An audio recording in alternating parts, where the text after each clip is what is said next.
All right, so the next thing we're going to do is we're going to add in a picture in a different div class here. So underneath this div class here, I'm just going to make this a little bit easier to understand, but underneath this header div class, let's go ahead and let's add in a new div.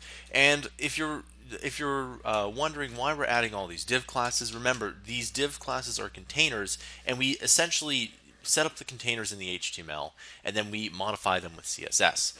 But one thing we are going to do is we are going to go and just add in this class here, and this class is just going to be called content, just like that. And in this class here, we are going to go and add in an image. So it's going to be image source, and then we'll make that equal to a source here, and we'll just simply add in the slash at the end like this here, because image tags do not need anything else here. And then we're going to close off the div tag here. Okay, so div, just like that.